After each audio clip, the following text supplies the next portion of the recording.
السلام علیکم ملګرو د افغانستان او د سریلانکا د دویم میچ په اړه ډیر مهم خبر راغلی دی. د دویم میچ لپاره د افغانستان کم 11 لوبغاړي ګراوند ته کوزیږي، کم 11 لوبغاړي به لوبیږي. د نه علاوه د پاکستان د کرکټ مینوال لپاره ډیر بد خبر راغلی دی چې دا څه خبر دی. نو ټول معلومات تر په دې ویډیو کې در کوم، نو دا ویډیو راست تر اخره پورې وګورئ. د افغانستان او سریلانکا ترمنځ د دویم ون ډے دویمه 50 اوریزه لوبه به سبا د پاکستان په ټیم باندې 9 او د افغانستان په ټیم باندې په 9 بجې باندې شروع کیږي.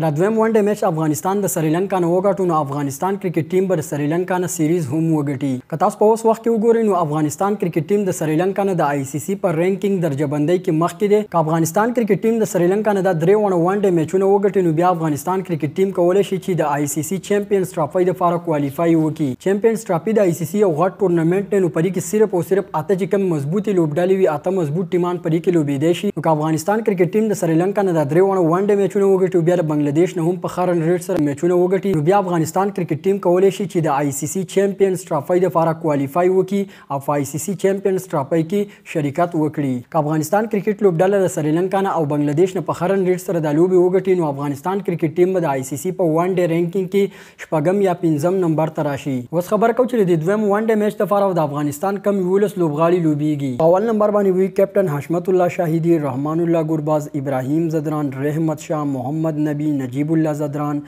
عظمت الله عمرزی، مجیب الرحمان، نور احمد، فضل حق فاروقی او عبدالرحمان چې کوم دی د افغانستان یو نوی لوبغاړی دی، خدای یو ډیر ښه آل راونډر دی. د پاکستان کرکټ ټیم مینوال لپاره بل بد خبر دا راغلی د پاکستان او سریلانکا ترمنځ چې د جولای په میاشت کې 2 ټیسټ او 3 ون ډے میچونه ترسره کېدل، نو په هغې کې هغه ون ډے میچونه کینسل شوي دي او اوس په چې کوم دی د سریلانکا او پاکستان ترمنځ صرف او صرف 2 ټیسټ میچونه ترسره کیږي. پاکستان کرکټ بورډ د سریلانکا کرکټ بورډ سره دا خبره کړې وه چې د 2 ټیسټ میچونو سره سره به موږ ستاسو سره 3 ون ډے میچونه هم کوو، خو د پاکستان او سریلانکا کرکټ بورډ ترمنځ خبره جوړه نه شوه، نو دغه 3 ون ډے میچونه کینسل شو. اوس په صرف او صرف د جولای په میاشت کې د پاکستان او سریلانکا ترمنځ 2 ټیسټ میچونه کیږي. په دې 2 میاشتو کې د سریلانکا سره د 2 ټیسټ میچونو علاوه د پاکستان د بل چا سره سیریز سم میچ نشته. نو پاکستان کرکټ بورډ ته پکار دی چې د نیوزیلند یا د ساوث افریقا سره سیریز شروع کړي. د نیوزیلند او ساوث افریقا کرکټ ټیم د دې 2 میاشتو کې مکمل وزګار دی.